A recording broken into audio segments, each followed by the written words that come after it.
Hello everyone. आज की जो लेक्चर है वो इनवर्स ट्रिग्नोमेट्रिक फंक्शंस है। 12th क्लास की बहुत ही इंपॉर्टेंट टॉपिक है और छोटी टॉपिक्स है। वैसे तो कोविड की वजह से ये टॉपिक को कुछ पोर्शंस को डिलीट कर दिए गए, जैसे properties of inverse trigonometric function deleted है। तो जो भी आपके सिलेबस में जो पढ़ना है वो लेक्चर में बना रहा हूँ आपके लिए, ताकि आप इस लेक्चर को देख करके पूरी बेनिफिटेड हो जाएं आप, यानी आपको कहीं प्रॉब्लम नहीं आए। सारे क्वेश्चंस एमसीक्यू बेस्ड जो भी आपको आएंगे या सब्जेक्टिव बेस्ड जो क्वेश्चंस आएंगे आप उसे सॉल्व कर दो। Trigonometric functions, inverse trigonometric functions जो दे रखे हैं आपको, उसका यूज भी है, आपको डेरिवेटिव में यूज है और आगे कई जगह यूज होते हैं, तो उसके लिए भी आपको नॉलेज की जरूरत होती है। तो इनवर्स ट्रिग्नोमेट्रिक फंक्शंस, वैसे तो इनवर्स फंक्शन के बारे में आपने फंक्शंस के अंदर पढ़ा होगा। फंक्शंस में भी इनवर्स फंक्शन आपने पढ़ा है। यहां लिखा है इनवर्स ट्रिग्नोमेट्रिक फंक्शंस, यानी ट्रिग्नोमेट्रिक फंक्शंस के बारे में आपको आइडिया 11th क्लास से है। 11th क्लास के बाद जैसे आप 12th क्लास में आते हो तो वहां पर ट्रिग्नोमेट्री का इस्तेमाल जो है कैलकुलस में ज्यादा होता है, लेकिन कैलकुलस यानी डिफरेंशिएशन और इंटीग्रेशन पढ़ने से पहले भी एक टॉपिक दे रखी है, उसका नाम रखा है इन्होंने इनवर्स ट्रिग्नोमेट्रिक फंक्शन। क्या होता है इनवर्स ट्रिग्नोमेट्रिक फंक्शन? सवाल ये होगा। सबसे पहले बेसिक नॉलेज यहाँ होनी चाहिए कि आपको ट्रिग्नोमेट्री का आइडिया है कि नहीं। तो 6 ट्रिग्नोमेट्रिकल रेशियो के बारे में सारे बच्चे जानते हैं, जैसे साइन थीटा, कॉस थीटा, बच्चे टैन थीटा के बारे में आपको पता है, और इसी तरह से कॉट थीटा, सेक थीटा, ये 6 ट्रिग्नोमेट्रिक रेशियो कहलाते हैं, राइट। और सभी बच्चे ये डिग्री जरूर पढ़ के आते हैं, 0 डिग्री, 30 डिग्री, 45, ठीक है, 45 कह दो आप, एक मिनट जस्ट 45, और यहाँ 60, 90, ये ऐसी वैल्यूज है जो 10 तक पढ़ते हैं बच्चे, और पढ़ने के बाद चूंकि 12th क्लास में 11 में भी जरूरत पड़ती है और 12th में भी जरूरत पड़ रही है, तो गैप होने की वजह से आपको याद नहीं रहती बहुत सारा, लेकिन याद रखना जरूरी है क्योंकि यूजेस होते रहते हैं इसके। इसकी वैल्यू 0, हाफ, इसकी वैल्यू कितनी 1/√2, ये √3/2, और ये 1। कॉस 0 की वैल्यू 1 होती है, ये √3/2, ये 1/√2, ये 1/2, और ये 0। tan थीटा की वैल्यू उसी तरह से 0/1 लिखोगे तो 0 होगी, 1/√3 होगी, और ये 1 होगा, और ये √3 होगी, और ये इनफाइनाइट होगा। तो ऐसी सारी वैल्यूज अगर आपको याद, कॉट की, सेक की और कॉसेक की, ऑब्वियस है कि आप जब सेक की अगर 30 की बात करते हो, कॉसेक 30 की बात करते हो तो 2 आएगी, आएगी कि नहीं, और सेक 30 की बात करते हो तो 2/√3 आएगी, राइट। सेक कॉस का उल्टा होता है, कॉस 0 1 होती है तो सेक 0 भी 1 ही होगा। कॉसेक 0, साइन 0 0 होती है तो कॉसेक 0 इनफाइनाइट हो जाएगी, उल्टा हो जाएगा 0। तो ऐसी सारी वैल्यूज आप निकाल सकते हो, और हमें लगता है कि यहाँ पर 1 से कम नहीं वैल्यू आएगी, यहाँ पर देखना सेक और कॉसेक थीटा में। एनीवे यहाँ पर आगे बढ़ते हैं। तो यहाँ पर मैक्सिमम वैल्यू जो साइन की वैल्यू मैक्सिमम वो है कितना 1, और कॉस की भी मैक्सिमम वैल्यू बच्चे 1 है। देख लो टैन की मिनिमम वैल्यू 0 और मैक्सिमम इंफिनिटी है, देख लो यहाँ पर। चलो सबकी बातें करते हैं, सेक की भी बातें कुछ कर लेते हैं हम लोग। सेक ऑब्वियस है कि √2/1 होगी 45 में, चूंकि 1/√2 है, नहीं। अब देख लो ये होगी कितनी, सेक 1/2 होता है 60 में, तो ये 2 हो जाएगा, देख लो। और सेक 90 0 होती है तो 0 से इन्फिनिटी हो जाएगी। 0 का रेसिप्रोकल आप करोगे तो 0/1 है, तो 1/0 लिखोगे ना आप, देयरफॉर इन्फिनिटी हो जाएगी। उसी तरह से यहाँ इन्फिनिटी दे रखा आपने, साइन के रेसिप्रोकल के हिसाब से आप यहाँ जाओगे तो ये भी आपकी वैल्यू √2 ही हो जाएगी, और यहाँ पर हो जाएगी 2/√3, और यहाँ हो जाएगा 1, 1 का रेसिप्रोकल 1। तो अब बच्चे ये देखना कि सेक थीटा की मैक्सिमम जो वैल्यू है वो इन्फिनिटी भी है, ठीक है। यहाँ देख लो, ओबेस कॉस जीरो, जीरो का उल्टा 1/0 इन्फिनिटी 2 है, 1 है। आप देख लो 2/√3 है, यानी आप देख लो 2/√3 को जब से डिवाइड करोगे और √3 की वैल्यू 1.732 होती है तो इस 2 से कम ही है नीचे, जब डिवाइड करोगे तो 1 से ज्यादा ही आएगी। तो आप देखना इसमें कि ये 1 से कम नहीं हो रही कहीं भी, यहाँ देखना ये भी 1 से कम नहीं हो रहा, देखो 1 हो रहा लेकिन 1 से कम नहीं हो रहा, लेकिन यहाँ पर हाफ है, ये 1 से कम है, यहाँ 1 से कम है, देख रहे हो, ये 2 से डिवाइड को यहाँ 1 से कम है, और मैक्सिमम वैल्यू साइन की 1 होती है। तो आपको याद रखना होगा कि साइन थीटा की जितनी भी डिग्री लोगे, चाहे वो पॉजिटिव में 90 हो या 180 हो या 1000 डिग्री भी रख दोगे ना, तो 11th क्लास में सारी चीजें जो रिवॉल्वेंट ऑफ एंगल जो होती है, यानी 780 ले लो आप, 900 ले लो, 2000 ले लो, करोड़ों डिग्री रख दोगे थीटा की जगह, तो मैक्सिमम वैल्यू बच्चे 1 आएगी और मिनिमम वैल्यू -1 आएगी। इसलिए साइन थीटा का जो आउटपुट आने वाला है, रेंज की बात करते हैं, एंगल जितना भी ले लो आप, मैक्सिमम 1 और मिनिमम -1 होती है। ठीक उसी तरह से कॉस थीटा की वैल्यू मैक्सिमम 1 और मिनिमम -1 होती है। तो ये मेमोरी में रखना चाहिए। और tan थीटा का देख ही रहो, इन्फिनिटी मैक्सिमम है तो ऑब्वियस है कि -इन्फिनिटी भी कहीं ना कहीं आएगी, क्योंकि किसी ने क्वाड्रेंट में जाकर के tan थीटा नेगेटिव भी हो जाता है, सेकंड क्वाड्रेंट में नेगेटिव हो जाता है। इसकी भी आइडिया थोड़ा सा बच्चे हम आपको देते हैं, क्योंकि फर्स्ट क्वाड्रेंट में सारे T ratio, all T ratio positive होती है, याद रखना। सेकेंड में साइन पॉजिटिव होती है तो उसकी रेसिप्रोकल कॉसेक भी पॉजिटिव होगी। यहाँ tan पॉजिटिव होता है तो यहाँ ऑब्वियस है कि कॉट भी पॉजिटिव होगी। तो पॉजिटिव के बारे में मैं लिख रहा हूँ, यहाँ कॉस पॉजिटिव होता है तो स्पष्ट है कि आप यहाँ पर सेक भी पॉजिटिव लिखोगे। तो ये पॉजिटिव की बारी हो रही, क्लियर है ना। और ये रेंज के बारे में आपको आइडिया होना चाहिए। उसी तरह से tan थीटा की मैक्सिमम वैल्यू बच्चे क्या होगी, इन्फिनिटी, इक्वल नहीं लिखते इन्फिनिटी के पास, और मिनिमम क्या होगी, -इन्फिनिटी होगी बच्चे। तो कॉट थीटा में वही जाएगी। सेक थीटा की मैक्सिमम वैल्यू इन्फिनिटी जा रही है, आप देख, हाँ ये देखना होगा कि -1 से 1 के बीच, यानी 1 से छोटा नहीं आ सकता सेक थीटा और कॉसेक थीटा की वैल्यू। तो ये वैल्यूज जो है याद रखने से आपको फायदा होगा कि उसका इनवर्स ट्रिग्नोमेट्रिक फंक्शन पढ़ने में आसानी होगी आपको, सारे फंक्शंस को, ठीक है। यहाँ से ये तो हुई बेसिक बातें जो हम 11th क्लास में पढ़ते थे, और क्या होना चाहिए और क्या याद नहीं होना चाहिए ट्रिग्नोमेट्रिक पर। इतनी सारी स्टोरी बिना हम नहीं पढ़ सकते इसको, अगर याद है तभी आपको इसमें इनवर्स ट्रिग्नोमेट्रिक फंक्शंस बनने वाले हैं। आगे बढ़ेंगे, अगर आपको दिक्कत होती है तो आप लेक्चर को रिमाइंड करके दोबारा देख सकते हैं, आपको समझ आने लगेगी। मैं इसे हटाता हूँ, ओके, क्लियर करता हूँ इसे, आगे बढ़ो। इनवर्स जैसी आप लिखते हो, इनवर्स की बात करते हैं,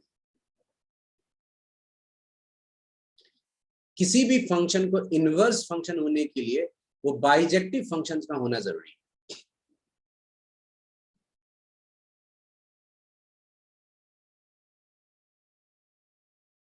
it should be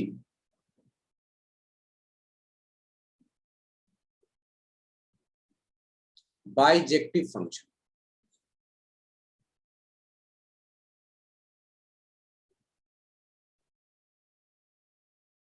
that is 1 onto function।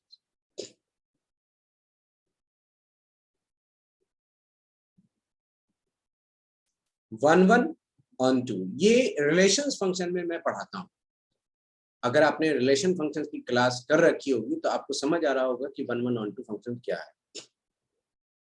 ये आप एरो डायग्राम जब बनाते हो और इसको हम कहते हैं रेंज, इस यहाँ पर इसकी वैल्यू जो रेंज होती है, और इसको कोडोमेन, रेंज जब कोडोमेन के बराबर हो जाए तो वैसे फंक्शंस को हम ऑन टू फंक्शंस का नाम देते हैं। और डिफरेंट इनपुट का डिफरेंट आउटपुट इमेज बनता हो तो उसको 1 कहते हैं। डिफरेंट इनपुट डिफरेंट आउटपुट, और सारी वैल्यू राइट साइड की यानी y के अंदर सारी जो है वैल्यू उसका कहीं ना कहीं प्री इमेज बनता हो तो उसको ऑन टू फंक्शंस कहते हैं। लेकिन जैसे ट्रिग्नोमेट्रिक फंक्शंस की बात करते हैं हम, y बराबर साइन एक्स, किसी भी फंक्शंस को हम y से डिनोट करते हैं, याद रखना। यानी हम y को हम fx लिख सकते हैं बच्चे, याद रखना आप इस चीज को जरूर। अगर आप यहाँ पर कोई भी डिग्री लेते हो, जैसे 0 लेते हो आप, तो साइन 0 डिग्री जैसे लेते हो तो 0 वैल्यू होती है। और याद रखना कि साइन अगर 180 डिग्री भी रखते हो यानी पाई भी रखते हो तब भी 0 होती है साइन की वैल्यू। तो भाई डिफरेंट इनपुट है, आउटपुट तो सेम हो गई सर। 0 और 180 पर सेम वैल्यू जब आ रही है, आउटपुट सेम हो रही है, तो ये 1 1 कैसे हुआ? तब तो sine x function many one का है बच्चे। जब ये मेनी वन कहलाएगा साइन एक्स या कॉस एक्स फंक्शन के अलग अलग एंगल पर सेम वैल्यू में मिलती है, हजारों ऐसी वैल्यू मिलेगी जिस पर सेम वैल्यू देगी आउटपुट, ये साइन एक्स की वैल्यू, कॉस एक्स की वैल्यू। तो फिर 1 1 रहा कहां? 1 1 को इंजेक्टिव फंक्शन भी कहते हैं बच्चे, इंजेक्टिव फंक्शन तो रहा नहीं। तो मैथमेटिशियन ने कहा कि एक पार्टिकुलर दायरे के अंदर, किसी खास दायरे के अंदर, एक लिमिटेशंस के अंदर इसकी जो है फंक्शंस 1 1 ऑन टू बनती है।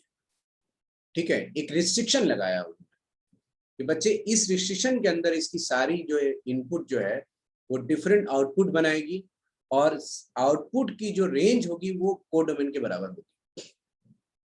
तो उसके अंदर की सारी वैल्यू के रिस्ट्रिक्शन को हम प्रिंसिपल वैल्यू ब्रांच कहते हैं इस भाषा में। जैसे आप एनसीईआरटी ओपन करेंगे और पहली एक्सरसाइज से पहले वाले जो चैप्टर आपको मिलेगी तो उसमें साफ तौर पर एक चार्ट बना होगा, देखोगे आप, और उस चार्ट को देखोगे ध्यान से तो वो प्रिंसिपल वैल्यू ब्रांच है उसको कहते हैं।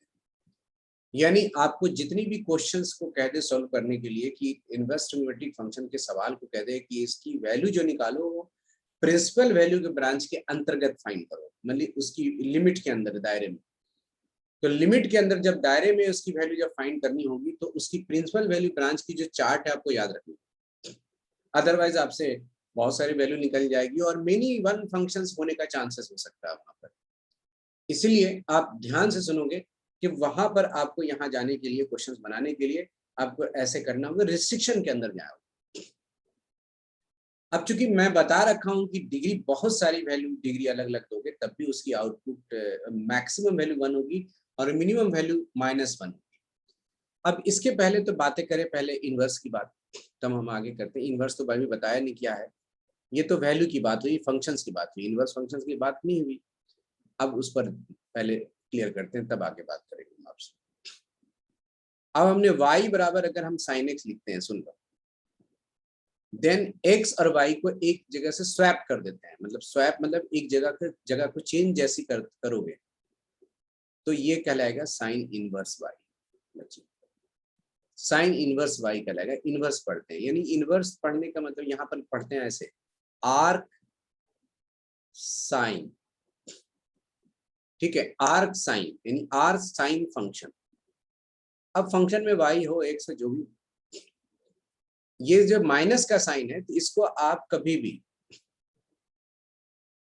जो साइन इनवर्स y लिखा हूं मैं, इनवर्स पढ़ रहा हूं मैं, इसको 1/sin y कभी भी मैं नहीं लिखना, not equal to 1/sin y।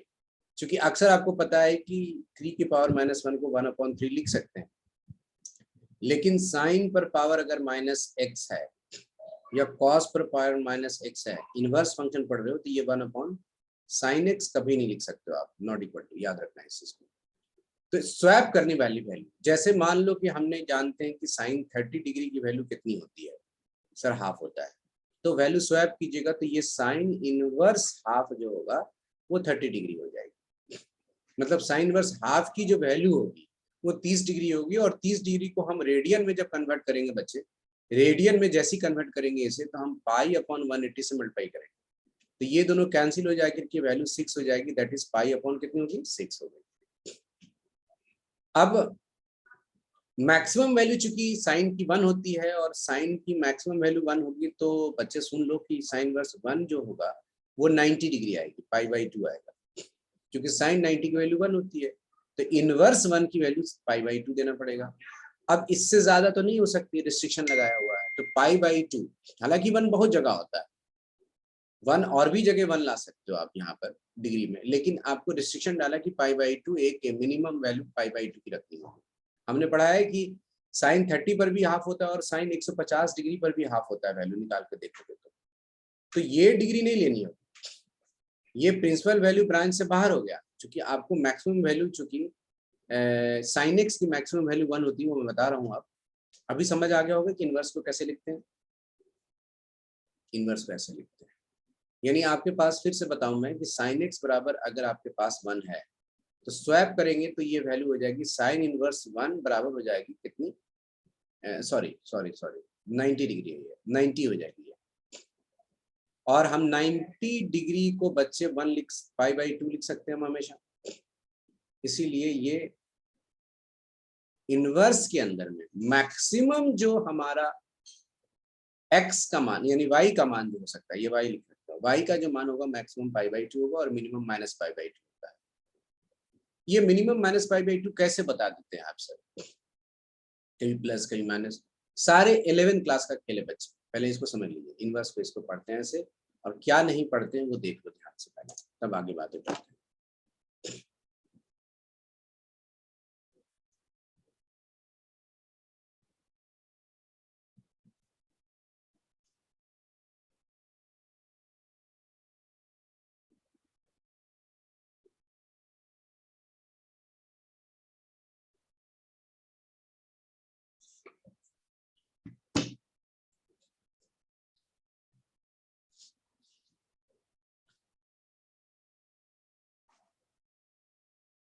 ठीक है,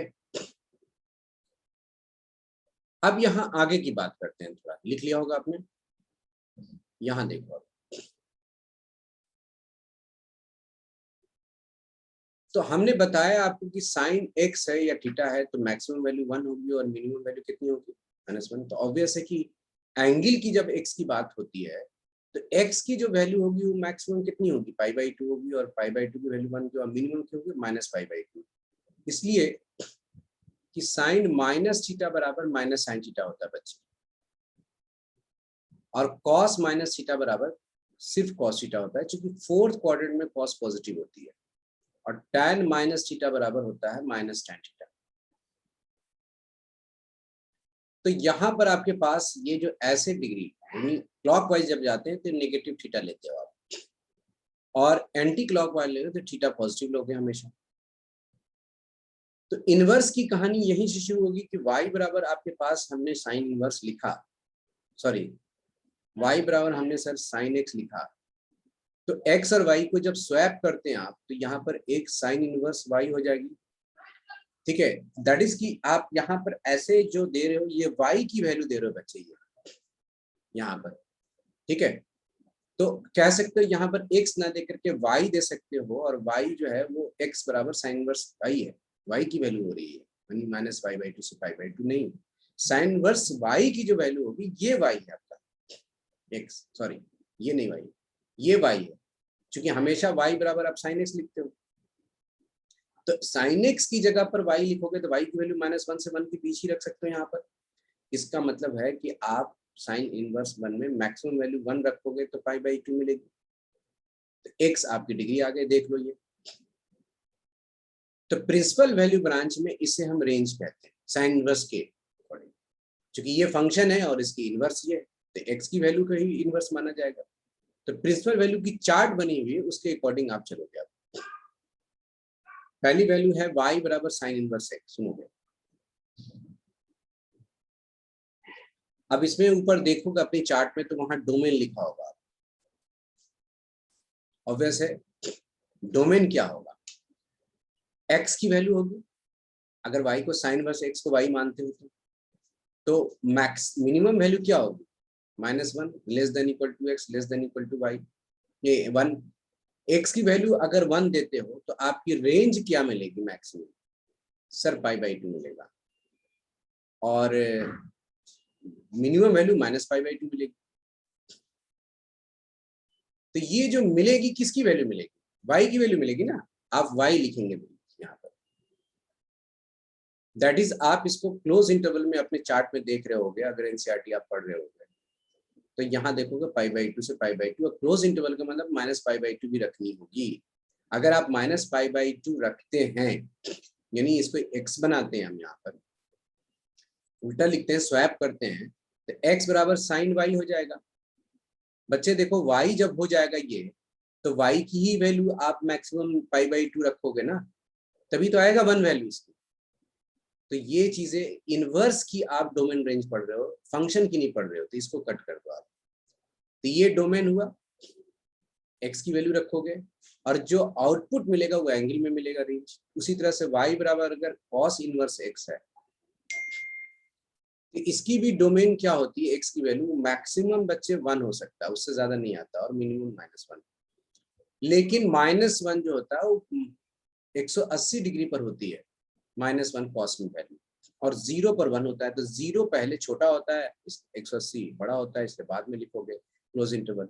अब यहाँ पर हम इसको 0 और पाई भी लिख सकते हैं। तो सारी प्रिंसिपल वैल्यू आप ब्रांच को देखिए और से 3, 4, ये आपको चार्ट है जो बच्चों को याद रखना है कि क्यों ये रखा गया और क्यों ये आगे की वैल्यू tan की, फिर cot की। हम नेक्स्ट लेक्चर में सारी बातें फिर समझाएंगे, क्योंकि अभी क्वेश्चंस आपको बनाने हैं और छोटा पॉइंट, चूंकि कम लेक्चर्स पढ़ने हैं, सॉरी थोड़े छोटे से पॉइंट पढ़ने और समझना क्वेश्चन बनाने के लिए, तो कैसे हम क्वेश्चन को सॉल्व कर सकते हैं। तो ध्यान देने वाली बात होगी यहाँ क्वेश्चन को कैसे हम सॉल्व करेंगे।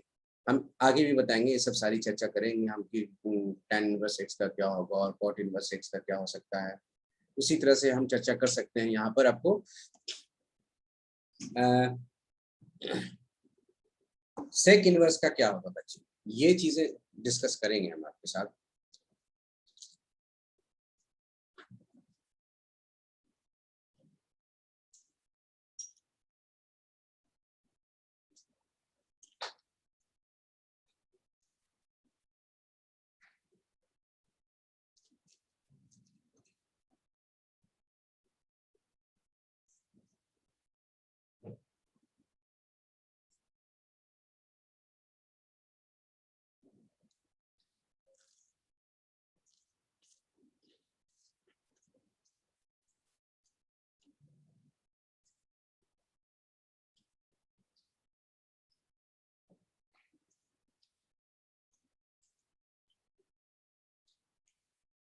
दो मिनट,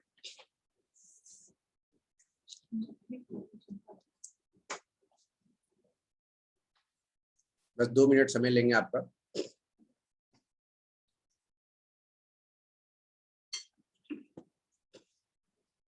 ऐसी चीज है कि ठंडा कर लूंगा तो मजा नहीं आएगा खाने में, इसलिए खा रहा हूँ।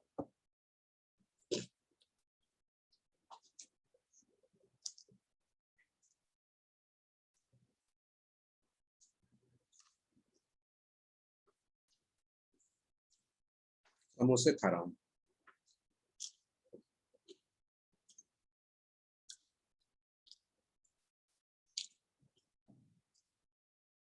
नहीं, तुम लोग समझोगे कि कुछ और खा रहे हैं, कबाब वबाब तो नहीं खा रहे सर।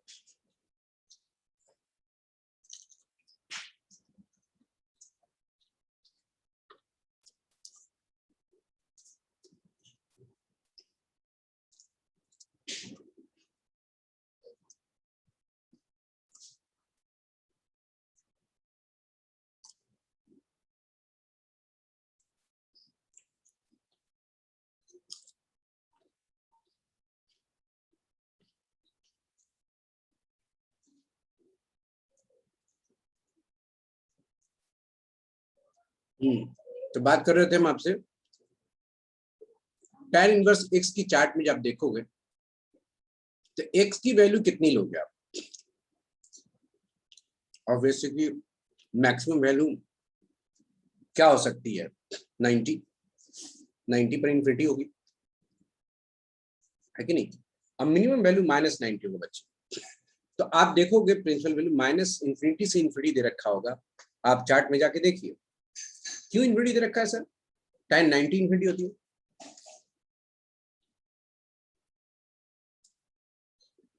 और tan -90 क्या होगी।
अब क्वेश्चन पर आते हैं बच्चे, वो तो डिस्कस हो जाएगी।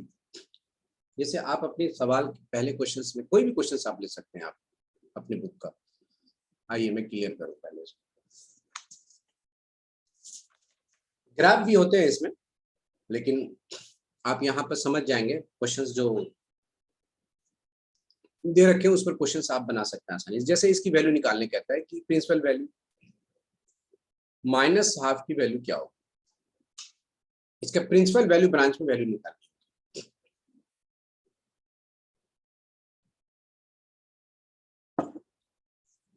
तो बच्चे सबसे पहला काम होगा क्या, इसको x मान लो, x माना, क्या रिजल्ट आए सर, साइन x बराबर स्वैप करोगे तो माइनस हाफ होगी। माइनस के चक्कर में नहीं पड़ना, बाद में सोचना हाफ किस एंगल पर होता है ये दिमाग लगा, 30 पर होता है। अगर माइनस है तो माइनस 30 लिखना, क्योंकि साइन माइनस थीटा बराबर माइनस साइन थीटा होता है। और साइन को हटा दोगे तो x की वैल्यू आ जाएगी माइनस 30 डिग्री। माइनस 30 डिग्री को हम माइनस पाई बाई 6 लिख सकते हैं, लिख सकते हैं कि नहीं। और minus pi by 6 minus pi by 2 से पाई बाई 2 के बीच में है कि नहीं, देख लो। ये प्रिंसिपल वैल्यू ब्रांच इसी में है। एक्स की वैल्यू जो एक्स यहाँ रखोगे, जो लाओगे इनवर्स की वैल्यू मान सर है माइनस पाई बाई 2 तो माइनस 90 होती है, और इसके आगे जाएंगे तभी माइनस 30 आएगी। इसका मतलब है कि ये सही वैल्यू है, आंसर होगा। सही है। अब कोई क्वेश्चन ऐसा होता है बच्चे, जैसे आपके पास क्वेश्चंस आए और साइन दे रखा और ब्रैकेट है, और फिर लिखा आपको पाई बाई 3, सुन लेना, अब minus sine inverse minus half, इसकी वैल्यू निकालने को कहते हैं आप। तो सबसे पहला काम बच्चे आप क्या करना, कि सबसे पहला काम होगा कि ये वैल्यू निकालो। ये वैल्यू मैंने माइनस पाई बाई 6 निकाल के बताया आपको, तो आपको अलग से निकालनी पड़ेगी इसको मान के, जैसे बताया मैंने। क्योंकि मैं अगर दूसरा क्वेश्चन ले रहा हूँ तो आपको अभी तो पता है कि मैंने निकाला, तब ना आप डायरेक्ट करते हो, लेकिन आपको अलग से निकालनी पड़ेगी इसको मान के। तो साइन यहाँ पर है, पाई बाई 3 भी है। क्या मैं इसकी वैल्यू, इसकी जो वैल्यू है उसको हम माइनस पाई बाई 6 लिख सकते हैं, तो माइनस माइनस प्लस होगा। बोलो पाई बाई 3 और पाई बाई 6 मिला के कितनी वैल्यू सर, 60 और 30 90 हो गए, दैट इज पाई बाई 2। और साइन 90 की वैल्यू सभी को पता है 1 होता है, और आंसर ऐसे बना सकते हो, है ना, ऐसे निकाल सकते हो। तो ऐसे कई क्वेश्चंस बच्चे आप आसानी से फाइंड कर सकते हो। और आपकी पहली एक्सरसाइज में हमें लगता है सारी यही चीजें दे रखी है, आप फाइंड कर सकते हो। नेक्स्ट थर्ड क्वेश्चन की बारी पर, तीसरी क्वेश्चन में लिखा है cos inverse half minus 2 sine inverse minus half. ठीक है, हाँ। अब अभी जस्ट बताया कि साइन इनवर्स माइनस हाफ को तो सबको पता है कि क्या वैल्यू होती है, लेकिन ये नहीं मालूम। तो ये दोनों अलग अलग बनाना आप एग्जाम में। जैसे कॉस इनवर्स हाफ बराबर x मान लो, तो स्पष्ट है कि cos x बराबर हाफ लिखोगे, और हाफ के बारे में सबको पता है cos 60 डिग्री पर हाफ होती है। इसका मतलब है कि x की वैल्यू 60 डिग्री हो गई, और 60 डिग्री को रेडियन बनाने के लिए आपको याद नहीं अलग मैटर है, मैं बताता रहा हूँ, लेकिन बहुत से बच्चों को याद रहता है 60 डिग्री को डायरेक्ट π/3 हम लिख सकते हैं। तो आप यहाँ पर क्या करना, ये π/3 आ गए, और ये मैंने -π/6 लाया था, तो यहाँ पर 2 इंटू -π/6 लिख दो, और नहीं तो निकाल के दिखा दीजिए आप एग्जाम में कैसे आया ये। माइनस माइनस प्लस हो गया, π/3 माइनस माइनस प्लस 2π/6, एलसीएम ले लो आप 6, 2π प्लस फिर 2π, नहीं 6 एलसीएम लोगे तो 3 2 6, 2π 4π/6 आप कैंसिल कर दो इसको, 2π/3, दिस इज योर आंसर। अगर इस क्वेश्चन की वैल्यू निकालने कहता है तो प्रिंसिपल वैल्यू ब्रांच इसका भी लाया मैंने, क्यों? क्योंकि π/3 प्रिंसिपल वैल्यू ब्रांच के अंदर आता है, और कॉस इनवर्स में प्रिंसिपल वैल्यू ब्रांच क्या होता है, 0 डिग्री से स्टार्ट होगी और 180 के बीच चलेगा, यानी बहुत सारी वैल्यू हो सकती है। आगे आंसर है कि नहीं? तो आंसर आपको मिल चुका है। तो बताओ, सारी वैल्यू, सारी क्वेश्चंस तो वैल्यू पर ही डिपेंड कर रही है आपको याद है आप क्वेश्चन सॉल्व कर सकते हो। नेगेटिव पॉजिटिव की कहानी जो होगी वो आपको क्वाड्रेंट के हिसाब से चलेगी, याद रखना। अगर मान लो यहाँ पर cos -½ की बात करता, मान लिया हमने, लेट कर दिया, एक क्वेश्चन बदल दिया मैंने, तो x को x मान लो, तो cos x बराबर क्या लिखो, -½ हाफ के बारे में पहले सोचो कि किस डिग्री पर होती है, तो सब बच्चा जानता है कि 60 डिग्री पर होती है, लेकिन नेगेटिव की कहानी यहाँ पर है। सर माइनस तो ठीक है, इसको हम 60 डिग्री लिख देते हैं, चलिए cos 60 का हाफ होता है, माइनस हाफ हो जाएगा, लेकिन माइनस ऐसा लिखने से नहीं काम चलेगा। आप कैसे काटोगे कॉस को, हटा बैलेंस कैसे करोगे? नेगेटिव को अंदर जाना चाहिए, तो अंदर ले जा सकते हो, क्यों? क्योंकि cos -θ बराबर cos θ ही होता है, तो और पॉजिटिव होने का चांस होगा, ये तो नेगेटिव है। तो cos जो है ना वो सेकेंड क्वाड्रेंट में नेगेटिव होती है, और जब बेसिक एंगल 60 मालूम हो जाए हाफ की, तो और सेकेंड में जाना हो, ये 60 को सेकेंड में ले जाना हो, ध्यान से सुनोगे, सेकेंड में ले जाना हो तो आप क्या करोगे, 180 में से 60 को घटा दो, यानी 120 आएगा। यानी आपको नेगेटिव जब जाना हो, नेगेटिव लिखना नहीं है, सेकेंड क्वाड्रेंट में 120 डिग्री लिखनी पड़ेगी एक्स की वैल्यू आपको, और 120 डिग्री लिखने को हम 2π/3 लिखते हैं, समझ गए? और cos 120 डिग्री का मतलब ही हुआ कि -½ होगी वैल्यू। तो आप बताओ 2π/3 हुआ कि नहीं, और 2π/3 120 डिग्री 0 से 180 के बीच में है कि नहीं? इसका मतलब इसका प्रिंसिपल वैल्यू ब्रांच सही है,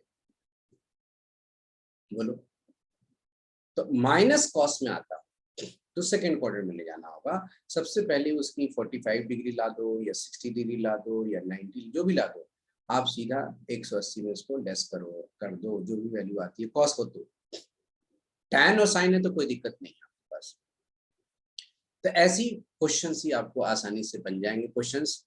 वैसे सेकंड लेक्चर आपको बच्चे मिल जाएंगे नेक्स्ट क्लास में आपको, और ऐसे सारे क्वेश्चंस आपको सॉल्व हो जाएंगे पहली एक्सरसाइज का, इसी पर बेस्ड है आपका, ठीक है? Okay, thank you everyone.